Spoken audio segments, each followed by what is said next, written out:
¿Estás loca? Mi familia se burló cuando cedí mi asiento de primera clase a un quemado. Pero lo que sucedió después hizo que todos bajaran la cabeza avergonzados. Hola a todos, necesito desahogarme, de verdad. Siento que llevo una tonelada de ladrillos en el pecho, una presión constante que me ahoga, y ya no sé a quién recurrir. ¿Alguna vez han sentido esa opresión, esa sensación de que su familia simplemente no los entiende, que viven en un planeta diferente, respirando una atmósfera distinta? Bueno, esa soy yo. Necesito saber si exageré, si soy la dramática, la hipersensible, o si de verdad mi familia se pasó de la raya.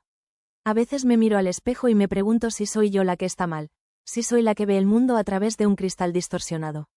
Mi familia, UF, siempre me han considerado la oveja negra, la rarita, la que vive con la cabeza en las nubes, ajena a la realidad, según ellos. Me dicen ingenua, tontita, demasiado buena, como si fueran insultos, como si la bondad fuera un defecto de fábrica. Crecí en la Ciudad de México, en una familia, digamos que, práctica, por no decir otra cosa. Un ambiente donde el pragmatismo extremo reinaba, donde la sensibilidad era vista como una debilidad imperdonable. Para ellos, la bondad es sinónimo de debilidad, la empatía una pérdida de tiempo, un lujo que no podemos permitirnos, y la compasión, prácticamente una enfermedad contagiosa. El lema familiar no escrito, tallado a fuego en cada interacción, es, mira por ti primero, y si puedes pisar a alguien en el camino para alcanzar tus objetivos, mejor. Suena horrible, ¿verdad? Pues créanme, vivirlo es peor. Es como crecer en un desierto emocional, donde la única agua disponible está envenenada. Mi madre, por ejemplo, es de las que cruzan la calle si ven a alguien pidiendo limosna. Su rostro se transforma, se tensa, sus labios se aprietan en una fina línea de desaprobación. Siempre dice que, seguro son drogadictos, o, que se lo gastan en alcohol. Y si yo, pecadora de mí, me atrevo a darle unas monedas a alguien, me suelta un sermón de 3 horas sobre cómo estoy fomentando la vagancia, cómo estoy contribuyendo a la decadencia de la sociedad y que, el mundo es de los vivos, como si la compasión fuera un pecado capital. Recuerdo una vez, tenía unos 10 años, le di mi torta a un niño que pedía en la calle.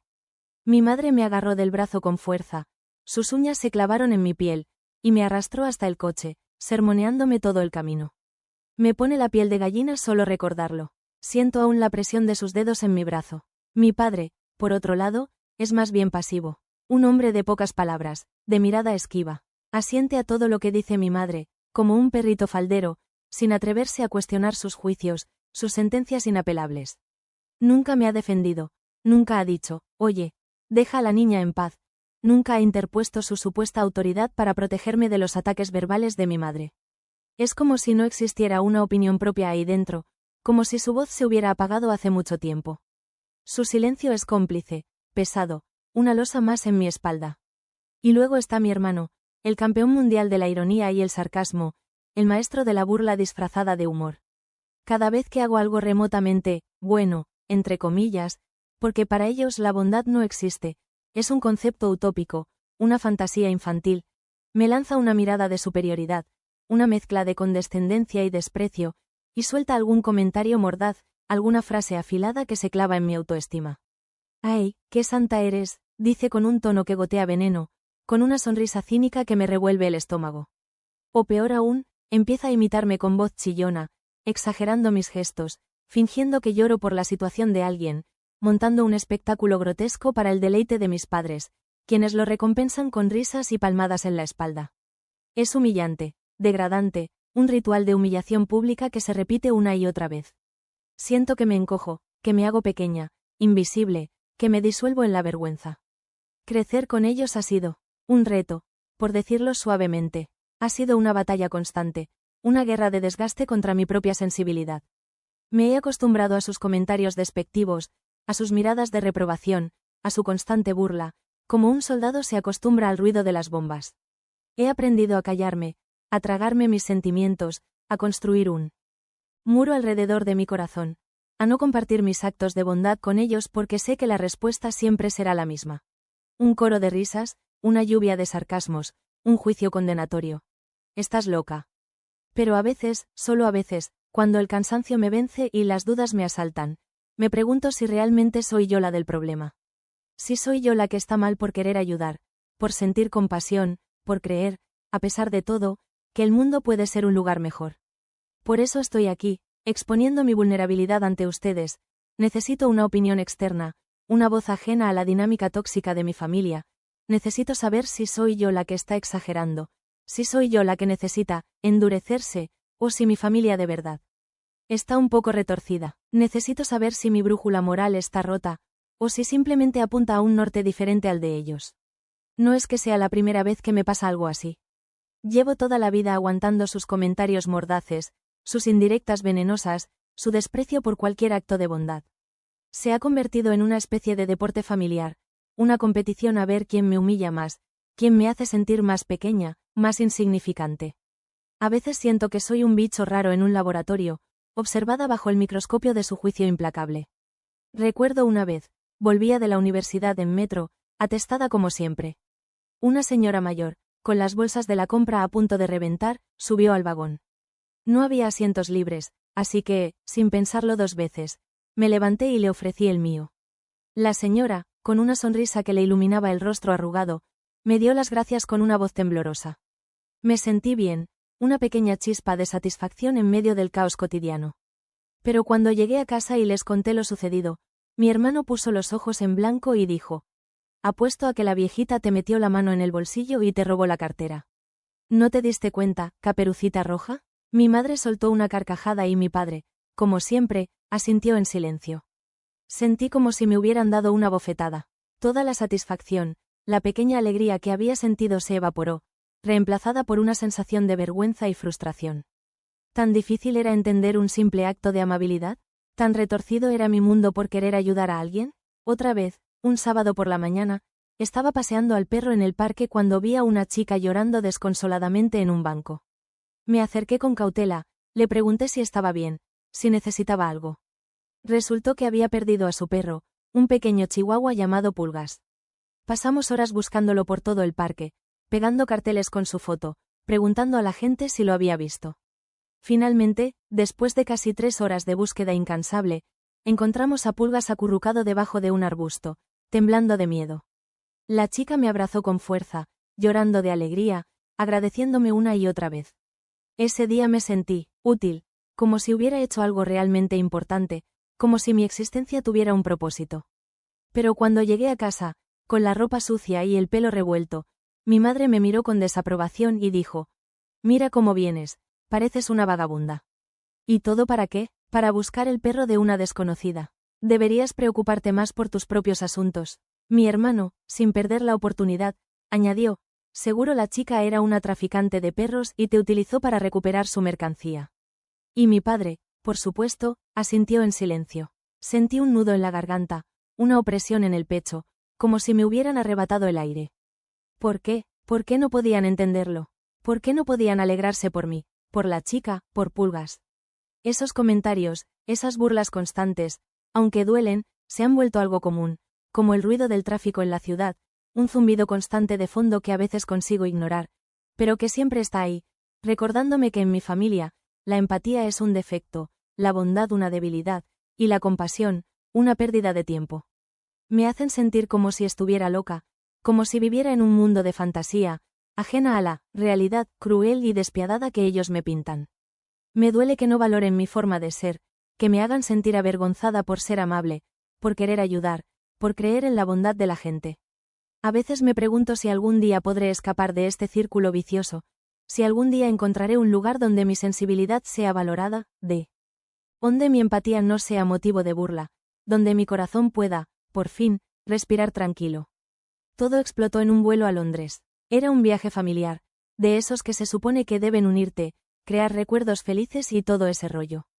Yo, por primera vez en mi vida, había conseguido un upgrade a primera clase. Estaba emocionada, no lo voy a negar. Soñaba con ese asiento reclinable, con la copa de champán de bienvenida, con la comida gourmet, con escapar, aunque fuera por unas horas, de la atmósfera tóxica de mi familia. Sentía una mezcla de euforia y ansiedad, como una niña pequeña a punto de abrir su regalo de Navidad. Por fin, un pequeño oasis de paz, un respiro de la asfixiante realidad familiar. Subí al avión con una sonrisa nerviosa, busqué mi asiento, el 1A, y me dejé caer en él con un suspiro de alivio. Era aún mejor de lo que había imaginado. Amplio, cómodo, con una pantalla individual enorme y un kit de viaje con productos de lujo. Cerré los ojos por un segundo, disfrutando de la anticipación, del silencio antes de la tormenta familiar. Pero la tormenta llegó antes de lo esperado. Mientras los demás pasajeros subían al avión, vi a un joven con la cara llena de cicatrices por quemaduras, apoyándose en un bastón, avanzando lentamente por el pasillo. Su rostro reflejaba dolor, pero también una especie de resignación, una tristeza profunda que me conmovió hasta lo más hondo. Llevaba una gorra que ocultaba parte de su cabeza y un cuello alto que le cubría el cuello, como si quisiera esconderse del mundo, protegerse de las miradas curiosas, de los juicios silenciosos. Me recordó a una tortuga escondiéndose en su caparazón. Sentí un nudo en la garganta, una opresión en el pecho, una oleada de empatía que me inundó por completo. Supe, en ese instante, que no podía quedarme sentada en mi cómodo asiento de primera clase mientras él, con su dolor a cuestas, tenía que viajar en la parte trasera del avión. Sin pensarlo 2 veces, me levanté y me acerqué a él. Disculpe, le dije con la voz un poco temblorosa, si quiere, puede tomar mi asiento.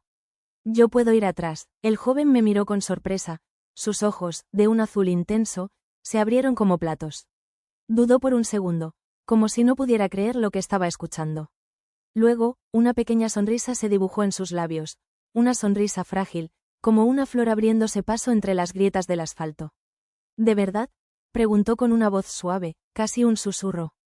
Claro, respondí con una sonrisa sincera, no me importa. El joven me dio las gracias con una mirada llena de gratitud, una mirada que me atravesó el alma. Le ayudé a acomodarse en mi asiento y me dirigí a la parte trasera del avión, sintiendo una extraña mezcla de paz y nerviosismo. Sabía que mi familia no iba a estar contenta. Y no me equivoqué. Mi madre, que venía justo detrás de mí, me vio cambiar de asiento y su rostro se transformó en una máscara de furia contenida. «¿Estás loca?», me susurró entre dientes, con una voz que goteaba veneno. «¿Por qué le diste tu asiento a ese?» «Aese», no terminó la frase, pero su mirada de desaprobación lo decía todo. Mi hermano, por supuesto, no perdió la oportunidad de echar leña al fuego. Ja, ja, ja, soltó una carcajada burlona. Seguro te pidió dinero después. ¿No aprendes nunca? Su voz, alta y estridente, atrajo la atención de algunos pasajeros cercanos, que nos miraron con curiosidad, algunos con desaprobación, otros con una mezcla de sorpresa e indignación. Sentí que me ardía la cara de la vergüenza. Quería desaparecer, que la tierra me tragara. Mi padre, como siempre, se limitó a asentir en silencio, con una mirada de reprobación que me clavó como un puñal. En ese momento, rodeada de las miradas curiosas de los demás pasajeros, sentí una profunda soledad, una sensación de aislamiento total. Era como si estuviera en una isla desierta, rodeada de tiburones. Y los tiburones eran mi familia. No pude decir nada, el aire se atascó en mi garganta, un nudo duro e inmóvil que me impedía tragar, respirar, incluso pensar con claridad. Simplemente me quedé callada, mirando por la ventana, luchando contra las lágrimas que amenazaban con desbordarse, calientes y punzantes tras mis párpados. La humillación era una ola helada que me envolvía, me paralizaba, me convertía en una estatua de hielo en el rincón más alejado del avión. Apreté los puños con fuerza, clavando las uñas en las palmas de las manos, dejando medias lunas rojas en la piel. Intentaba, con ese pequeño acto de autoinfligido dolor, controlar el temblor que recorría todo mi cuerpo, una vibración fina e incontrolable que nacía en el estómago y se extendía hasta la punta de mis dedos. Me ardían las mejillas, sentía el calor de la vergüenza subir por mi cuello, extenderse por todo mi rostro como una mancha de vino tinto derramada sobre un mantel blanco. Quería ser invisible, que la tierra me tragara, que el avión se desvaneciera en el aire. Cualquier cosa con tal de escapar de esas miradas, de las palabras hirientes de mi familia, cuchillas afiladas que me cortaban en pedazos, de la compasión incómoda o quizás era juicio disfrazado, una lástima condescendiente de los demás pasajeros. Sentía sus ojos sobre mí, pequeños dardos de hielo que se clavaban en mi espalda. El silencio en mi asiento, en el último rincón del avión, era ensordecedor. Un silencio cargado de reproches no dichos, de suspiros apenas audibles que escapaban de los labios apretados de mi madre, del ruido sordo de mi propia sangre pulsando en mis oídos, un tamborileo frenético que marcaba el ritmo de mi vergüenza. Miré el reflejo de mi rostro en la ventana, una máscara pálida y desencajada, con los ojos rojos e hinchados, la nariz ligeramente roja, el labio inferior tembloroso. Me veía, rota, como un juguete viejo, desgastado por el tiempo y el maltrato, abandonado en un rincón oscuro, olvidado, desechado. El brillo de la ilusión de la primera clase, de la promesa de unas horas de paz, se había apagado, reemplazado por una opacidad gris, un reflejo de la desolación que sentía en mi interior. La azafata pasó ofreciendo bebidas. ¿Algo para tomar, señorita?, preguntó con una sonrisa profesional, ajena al drama silencioso que se desarrollaba a pocos centímetros de ella. Negué con la cabeza, incapaz de articular palabra. El nudo en mi garganta seguía ahí, impidiéndome tragar, hablar, incluso respirar con normalidad. No quería nada, solo quería que ese vuelo terminara, que la tierra me absorbiera y me escupiera en un lugar lejano, donde nadie me conociera, donde pudiera ser yo misma sin ser juzgada, sin ser ridiculizada, sin ser constantemente humillada por las personas que, en teoría, deberían amarme incondicionalmente. El resto del vuelo transcurrió en un silencio tenso, pesado, como una manta húmeda que nos cubría a todos. Un silencio roto solo por los murmullos ocasionales de mi familia, que hablaban entre ellos en voz baja, lanzándome miradas furtivas, como si yo fuera una bomba a punto de explotar. Podía sentir sus ojos clavados en mi espalda, pesados, inquisidores, como si esperaran que me disculpara, que me retractara, que reconociera mi error. ¿Ves? Te lo dijimos, parecía decir la mirada de mi madre, una mezcla de reproche y satisfacción. Mi hermano, incapaz de contenerse, murmuró algo sobre caridad mal entendida, y aprender a la mala, lo suficientemente alto para que yo lo escuchara, pero no tanto como para que los demás pasajeros se dieran cuenta. Mi padre, fiel a su costumbre, se mantuvo en silencio, pero su mirada de reprobación, fría y distante, me clavó como un puñal. Cada gesto, cada suspiro, cada mirada, era un recordatorio constante de mi locura, de mi ingenuidad, de mi debilidad. Me mantuve firme en mi silencio, mirando por la ventana, observando las nubes blancas que se deslizaban perezosamente por el cielo azul, infinitas, cambiantes, libres. Imaginando que eran barcos navegando hacia un horizonte lejano, un horizonte donde la empatía no era un delito, donde la bondad no era una debilidad, donde la compasión no era motivo de burla. Un horizonte donde, quizás, pudiera encontrar mi lugar en el mundo, lejos de las sombras de mi familia, lejos del desierto emocional en el que había crecido. Cerré los ojos, respiré hondo e intenté, con todas mis fuerzas, bloquear el ruido de sus juicios, el eco de sus risas, el peso de sus miradas. Intenté, en la soledad de mi silencio, reconstruir los pedazos rotos de mi autoestima, recordarme a mí misma que, a pesar de todo, no estaba loca. Que mi corazón, aunque herido, seguía latiendo. Que mi brújula moral, aunque cuestionada, seguía apuntando al norte. El aire en el avión, denso y cargado tras el incidente, parecía vibrar con la tensión no dicha. Podía sentir la mirada de mi madre quemándome la nuca, una mezcla de furia contenida y reproche silencioso. Su respiración, rápida y superficial, era el único sonido que rompía el silencio incómodo que se había instalado entre nosotros. Mi hermano, con una sonrisa burlona dibujada en los labios, jugueteaba con su teléfono, lanzándome miradas furtivas por encima de la pantalla, como si disfrutara de mi malestar. Su silencio era más hiriente que cualquier palabra, una confirmación tácita de su desaprobación. Mi padre, con la mirada fija en el respaldo del asiento delantero, permanecía impasible, una estatua de piedra ajena al drama que se desarrollaba a su lado. Su silencio, como siempre, era pesado, cómplice, una losa más sobre mis hombros. Los días siguientes al vuelo fueron un infierno en cámara lenta. La tensión en casa era palpable, un hilo invisible que nos conectaba a todos, tensado hasta el punto de ruptura. El silencio, antes un refugio, se había convertido en un arma, un castigo silencioso que me aislaba, me excluía, me convertía en una extraña en mi propia familia. Mi madre me hablaba lo justo y necesario, con un tono cortante, monosílabos fríos que me helaban la sangre. ¿Quieres más agua?, preguntaba, y en su voz, en la inflexión de cada sílaba, resonaba el reproche, la desaprobación, la condena. Mi hermano, por su parte, había perfeccionado el arte de la indirecta, del comentario velado, de la burla disfrazada de broma. Hay gente que nunca aprende, decía con una sonrisa cínica, mientras leía el periódico, sin siquiera mirarme a los ojos. Y mi padre, el eterno espectador, asentía en silencio, con una mirada de resignación que me dolía más que cualquier palabra. En el avión, algunos pasajeros habían presenciado la escena. Una señora mayor, con el pelo recogido en un moño impecable y un broche de perlas en la solapa, me había dirigido una mirada llena de compasión, una mirada que, en ese momento, me había reconfortado, me había hecho sentir menos sola. Un joven, con auriculares y una mochila a sus pies, me había dedicado una sonrisa tímida, un gesto de aprobación que había agradecido en silencio. Pero la mayoría había optado por la indiferencia, por mirar hacia otro lado, incómodos, como si mi acto de bondad hubiera roto la burbuja de anonimato en la que viajaban. Recuerdo a una mujer, con un traje de ejecutiva y un maletín de cuero, que había fruncido el ceño al verme ceder mi asiento, una mueca de desaprobación que me había hecho sentir pequeña, insignificante. Y un hombre, con gafas de sol y un libro en las manos, que había negado con la cabeza, un gesto casi imperceptible, pero lo suficientemente claro como para hacerme sentir juzgada, condenada. Semanas después, la tensión seguía latente, una herida abierta que se negaba a cicatrizar.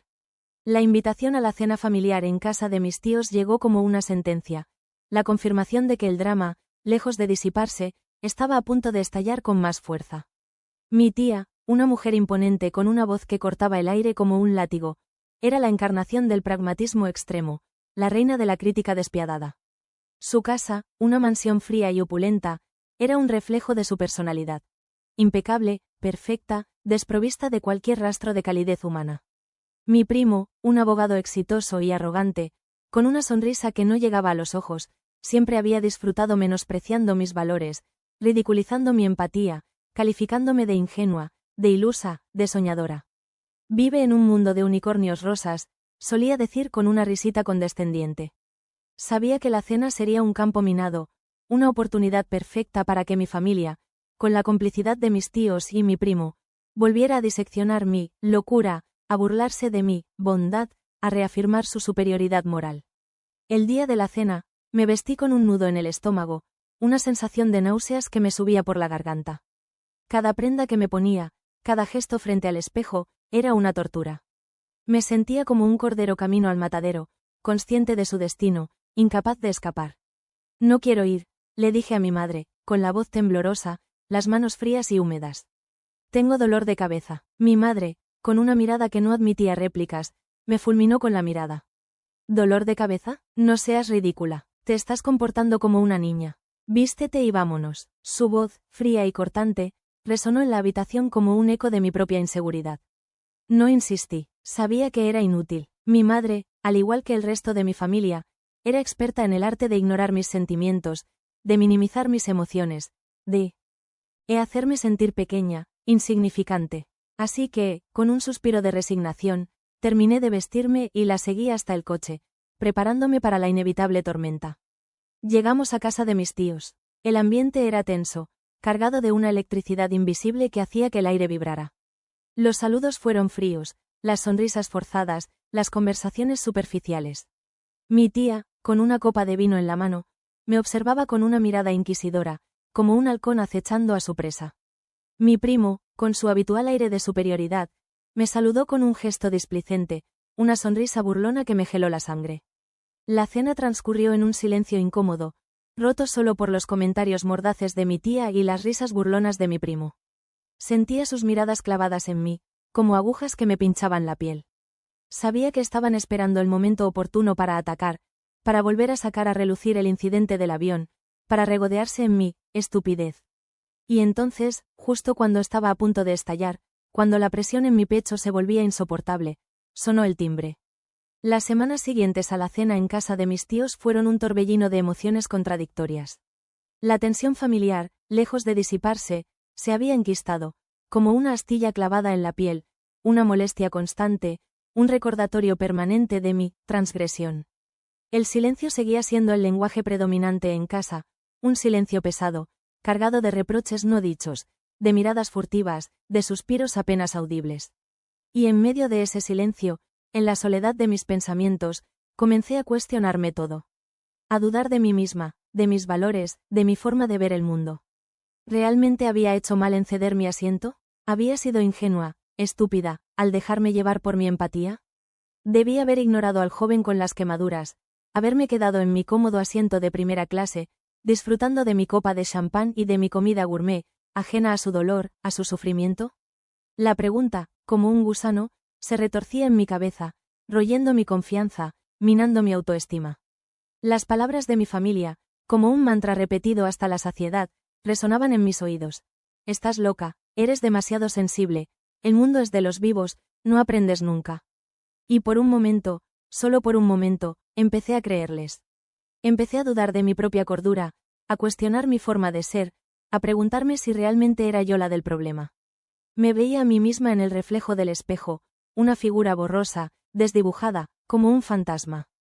Mis ojos, antes brillantes, ahora apagados, reflejaban la incertidumbre, la confusión, la duda. ¿Era yo la que estaba mal? ¿Era yo la que veía el mundo a través de un cristal distorsionado? La idea, como una semilla venenosa, empezó a germinar en mi mente, alimentándose de mis inseguridades, de mis miedos, de las críticas constantes de mi familia. Me imaginaba al joven en mi asiento, disfrutando de las comodidades de la primera clase, y me preguntaba si realmente había apreciado mi gesto, si realmente lo había merecido. Quizás mi familia tenía razón, quizás había sido una tonta, una ilusa, al creer que mi pequeño acto de bondad podía cambiar algo. Quizás el mundo realmente era un lugar cruel y despiadado, donde la empatía era un lujo que no podíamos permitirnos, donde la bondad era sinónimo de debilidad, donde la compasión era una pérdida de tiempo. Pero entonces, en medio de la oscuridad, un pequeño rayo de luz se abría paso. Recordaba la mirada del joven, sus ojos azules llenos de gratitud, la pequeña sonrisa que se había dibujado en sus labios, un gesto frágil, pero sincero. Recordaba la forma en que me había dado las gracias, con una voz suave, casi un susurro, cargada de una emoción que no podía describir con palabras. Y en ese recuerdo, en la intensidad de esa mirada, encontraba la respuesta a mis dudas, la confirmación de que había hecho lo correcto. Que mi empatía, aunque a veces me causara dolor, era una fuerza poderosa, una fuerza que me conectaba con los demás, que me permitía ver el mundo a través de sus ojos, que me hacía sentir parte de algo más grande que yo misma. Que mi bondad, aunque a veces fuera ridiculizada, era una virtud, no un defecto. Que mi compasión, aunque a veces fuera malinterpretada, era una fuente de fortaleza, no de debilidad. Sabía que mi familia nunca lo entendería, que para ellos, mi forma de ser siempre sería una locura, una exageración, una debilidad. Pero ya no me importaba. Había encontrado mi propia verdad, mi propio camino. Y aunque a veces dudara, aunque a veces me sintiera sola, sabía que no estaba loca. Que mi corazón, aunque herido, seguía latiendo. Que mi brújula moral, aunque cuestionada, seguía apuntando al norte. Y eso, al final, era todo lo que importaba. La cena familiar en casa de mis tíos se convirtió en un eco distante, una pesadilla borrosa que intentaba olvidar. Pero las dudas, las malditas dudas, se habían instalado en mi cabeza como una plaga. Daba vueltas en la cama, incapaz de dormir, repitiendo una y otra vez la escena del avión, las palabras hirientes de mi familia, las miradas de los demás pasajeros. ¿Fui una idiota? ¿Realmente exageré? ¿Me dejé manipular? La incertidumbre me carcomía por dentro, un ácido que disolvía lentamente mi confianza, mi fe en la bondad humana. Me sentía como una equilibrista caminando sobre una cuerda floja, con el abismo de la autocompasión a un lado y el precipicio del cinismo al otro. No sabía dónde apoyarme, a qué aferrarme. Y entonces, en medio de ese caos emocional, sucedió lo inesperado. Unas semanas después de la cena, mi tía organizó otra reunión familiar, esta vez en un restaurante. Llegamos, nos sentamos, las conversaciones superficiales empezaron a fluir, el mismo ambiente tenso de siempre. Yo, como de costumbre, me mantenía al margen, callada, observando a mi familia como si fueran especímenes en un laboratorio, intentando descifrar sus códigos, sus rituales, su extraña forma de comunicarse a base de indirectas y sarcasmos. De repente, la puerta del restaurante se abrió y ahí estaba él, el joven del avión. Entró acompañado de un hombre mayor, impecablemente vestido, con una mirada amable y una sonrisa serena. Se dirigieron directamente a nuestra mesa. Mi corazón empezó a latir con fuerza, un tamborileo frenético que resonaba en mis oídos. Sentí que me faltaba el aire, que el mundo se inclinaba, que estaba a punto de desmayarme. ¿Qué hacía él ahí? ¿Cómo nos había encontrado? 1000 preguntas se agolpaban en mi mente, un torbellino de confusión y ansiedad. El hombre mayor se presentó. Era un reconocido cirujano plástico, especializado en reconstrucción facial. Y el joven, era su hijo. Explicó que su hijo había sufrido un grave accidente que le había dejado la cara desfigurada. Había pasado por múltiples cirugías, un largo y doloroso proceso de recuperación, y el viaje a Londres había sido para una consulta con un especialista. Me miró a los ojos, con una mezcla de gratitud y admiración, y me dijo: gracias a su generosidad, mi hijo pudo viajar más cómodo, con menos dolor. Ese pequeño gesto suyo significó mucho para él, para mí, para toda nuestra familia. Luego, me contó que estaba creando una fundación para ayudar a personas con quemaduras, y me invitó a colaborar con ellos. Su empatía, su bondad, es un ejemplo para todos, dijo con una voz cálida que me conmovió hasta las lágrimas. En ese momento, el tiempo pareció detenerse. El ruido del restaurante se apagó, las conversaciones se silenciaron, las miradas se clavaron en mí. Podía sentir la sangre subir a mis mejillas, el calor de la vergüenza transformarse en una oleada de orgullo, de satisfacción, de reivindicación. Miré a mi familia. Mi madre, con la cabeza gacha, jugaba nerviosamente con su servilleta. Mi padre, con la mirada fija en la mesa, permanecía en silencio, como si hubiera perdido la capacidad de hablar. Mi hermano, rojo como un tomate, evitaba mi mirada, como si de repente se hubiera dado cuenta de la magnitud de su crueldad, de la injusticia de sus burlas. Mis tíos y mi primo, con la boca abierta, me miraban con una mezcla de incredulidad y respeto. Era la primera vez que los veía sin su habitual máscara de superioridad, sin su sonrisa burlona, sin su mirada condescendiente. El cirujano y su hijo se despidieron, dejando tras de sí un silencio denso, pesado, cargado de ¿arrepentimiento? No lo sé, lo único que sé es que en ese momento, en medio del silencio incómodo de mi familia, me sentí libre, libre del peso de sus juicios, libre de la necesidad de su aprobación, libre de las dudas que me habían atormentado durante semanas. Había encontrado mi propia verdad, mi propia voz. Y esa voz, por fin, se sentía fuerte, clara, segura. Ahora, mirando hacia atrás, me pregunto, ¿fui yo la idiota? ¿Exageré al sentirme ofendida por las burlas de mi familia? ¿Hice lo correcto al ceder mi asiento? Necesito sus opiniones. Aita,